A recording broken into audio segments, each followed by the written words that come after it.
ദൈവനാമത്തിന് മഹത്വം. National apostolic മീഡിയയുടെ വചനധ്യാനത്തിലേക്ക് ക്രിസ്തുയേശുവിൻ്റെ ധന്യനാമത്തിലെ ഏവർക്കും സ്നേഹവന്ദനം. ഇന്നത്തെ നമ്മുടെ അല്പസമയത്തെ ചിന്തയ്ക്കായിട്ട് എടുത്തിരിക്കുന്ന വേദഭാഗം 1 കൊരിന്ത്യർ 15-ാം അധ്യായത്തിൻ്റെ 14-15 വാക്യങ്ങൾ. ക്രിസ്തു ഉയർത്തെഴുന്നേറ്റിട്ടില്ലെങ്കിൽ ഞങ്ങളുടെ പ്രസംഗം വ്യർത്ഥം, നിങ്ങളുടെ വിശ്വാസവും വ്യർത്ഥം. അതായത് ക്രിസ്തുവിൻ്റെ ഉയർത്തെഴുന്നേൽപ്പിനെക്കുറിച്ച് വളരെ ശക്തമായി വിശുദ്ധ പൗലോസ് അപ്പോസ്തലൻ കൊരിന്ത്യരോട് സംസാരിക്കുന്നതാണ് ഈ നാം ഇവിടെ കേട്ടത്. അപ്പോൾ ഈസ്റ്ററിൻ്റെ ദിവസമാണ്. എല്ലാവരും അതിനെ ഈസ്റ്റർ എന്നാണ് അറിയുന്നത്. കർത്താവിൻ്റെ ഉയർത്തെഴുന്നേൽപ്പ് ദിനമായിട്ട് ഇന്നത്തെ ദിവസം ആചരിക്കുന്നു. പൗലോസ് അപ്പോസ്തലൻ പ്രത്യേകമായിട്ട് 15-ാം അധ്യായത്തിൽ, അതായത് 1 കൊരിന്ത്യർ 15-ാം അധ്യായത്തിൽ നമ്മുടെ ഉയർത്തെഴുന്നേൽപ്പിനെ കുറിച്ച് പറയുകയാണ്.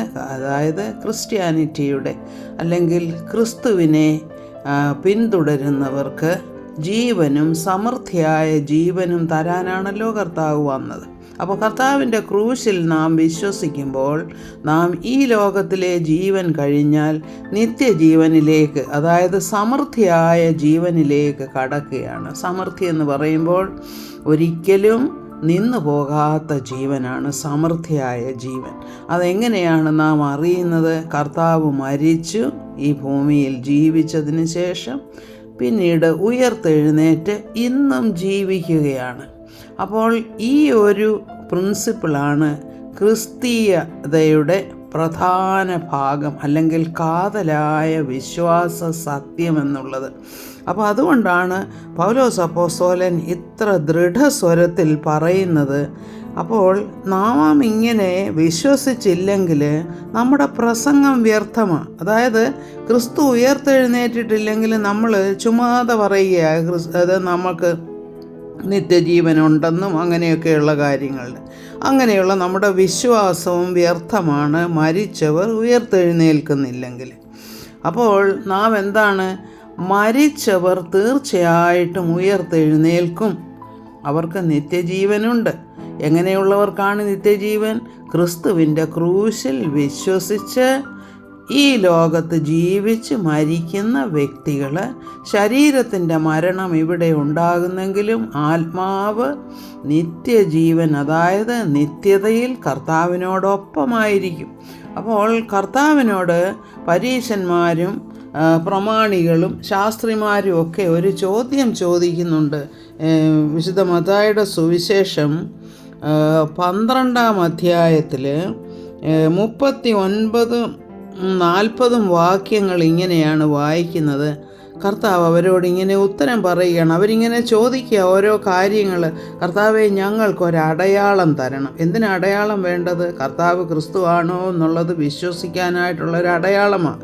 അപ്പോൾ അത്രയും അത്ഭുത പ്രവർത്തികളൊക്കെ ചെയ്തിട്ടും പല രോഗികളെ സൗഖ്യമാക്കിയിട്ടും ഭൂതങ്ങളെ പുറത്താക്കിയിട്ടും പിന്നെയും അവർക്ക് എന്തോ വേണ്ടത്?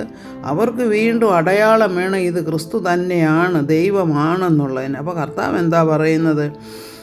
ദോഷവും വ്യഭിചാരവുമുള്ള തലമുറയാണ് അടയാളം തിരയുന്നത്.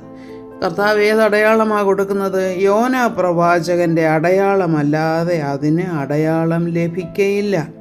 ഇനി യോനായ്ക്ക് എന്താ സംഭവിച്ചത്? യോന കടലാനയുടെ വയറ്റിൽ 3 രാവും 3 പകലും ഇരുന്നതുപോലെ മനുഷ്യപുത്രൻ 3 രാവും 3 പകലും ഭൂമിയുടെ ഉള്ളിലിരിക്കും. അപ്പം ഇവിടെ നമ്മൾ ലോകത്തിലിപ്പോൾ ആചരിക്കുന്നതാണെങ്കിൽ വെള്ളിയാഴ്ച വൈകിട്ട് മരിച്ചു, ഞായറാഴ്ച വെളുപ്പിനെ ഉയർത്തെഴുന്നേറ്റു. അപ്പം നമുക്ക് ഈ കണക്കൊക്കെ അത് നമുക്ക് പിന്നീട് കൂടുതലായിട്ട് വിശദമായിട്ട് പഠിക്കാനുള്ള ഒരു വിഷയമാണ്. അതിലേക്ക് ഞാൻ കടക്കുന്നില്ല. എന്നാൽ എന്തുകൊണ്ടാണ് യോനായുടെ അടയാളമെന്ന് വെച്ചാൽ, യോനായെ ആ മത്സ്യം വിഴുങ്ങിയപ്പോൾ അതിൻ്റെ ഉള്ളിൽ ജീവനോടെ ഇരിക്കാൻ ഒരു മനുഷ്യന് സാധ്യമാണോ? ഒരിക്കലുമല്ല. അപ്പം വാസ്തവത്തിൽ അവിടെ നിന്നും, പാതാളത്തിൽ നിന്നും യോന അയ്യം വിളിച്ചു എന്നാണ് പറയുന്നത്. നിലവിളിച്ചു, കർത്താവേ എന്നെ രക്ഷിക്കണമേ എന്ന്. അപ്പോൾ മരിച്ച് തൻ്റെ ആത്മാവ് പാതാളത്തിൽ പോയി.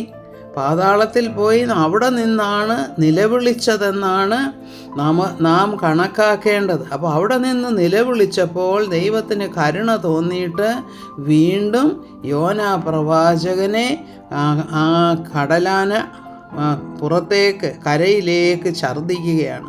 അവിടെ നിന്നും യോനാ പ്രവാചകന് ജീവൻ വീണ്ടും കിട്ടിയിട്ട് പുറത്തു വരികയാണ്. അപ്പം ഇതാണ് ഈ 3 ദിവസം ആ മത്സ്യത്തിൻ്റെ വയറ്റിൽ യോന ഇരുന്നത് പോലെയാണ് കർത്താവ് ഭൂമിയുടെ അടിയിൽ 3 രാവും 3 പകലും ഇരുന്ന് കഴിഞ്ഞിട്ട് കർത്താവ് എന്ത് ചെയ്തു? കർത്താവിൻ്റെ ആത്മാവ് അവിടെ പാതാളത്തിൽ പോയി. അവിടെ ചെയ്യേണ്ടതായ പല കാര്യങ്ങളുണ്ടായിരുന്നു. ബദ്ധന്മാരെ പിടിച്ചു കൊണ്ടുവന്നു, ഉയരത്തിൽ കയറി. കർത്താവ് ഉയർത്തെഴുന്നേറ്റു എന്ന് നാം മനസ്സിലാക്കുന്നു. ഈ കർത്താവിൻ്റെ ഉയർപ്പാണ് വാസ്തവത്തിൽ നമുക്ക് പ്രത്യാശ തരുന്നത്. ഇതിനെക്കുറിച്ച് വളരെയധികം നമുക്ക് പഠിക്കാനും സംസാരിക്കാനുമുണ്ട്. എങ്കിലും ഉയർത്തെഴുന്നേറ്റവനായ ക്രിസ്തുവാണ് നമ്മുടെ വീണ്ടെടുപ്പുകാരൻ എന്ന് നാം മനസ്സിലാക്കണം. അവൻ മരിച്ച് ഉയർത്തെഴുന്നേറ്റത് നമുക്ക് വേണ്ടിയിട്ടാണ്. നാമും മരിച്ച് ഉയർത്തെഴുന്നേൽക്കുന്നവരാണ്. ജീവനോടെയുള്ളവരും മരിച്ചുപോയി അടക്കപ്പെട്ടവരും ഒരു നാൾ ഉയർത്തെഴുന്നേൽക്കും. കർത്താവിൻ്റെ കാഹളം കേൾക്കുമ്പോൾ അതിനാണ് ഉൽപ്രാപണമെന്ന് പറയുന്നത്. ഇതിനെക്കുറിച്ച് നാം കൂടുതലായി പഠിക്കണം.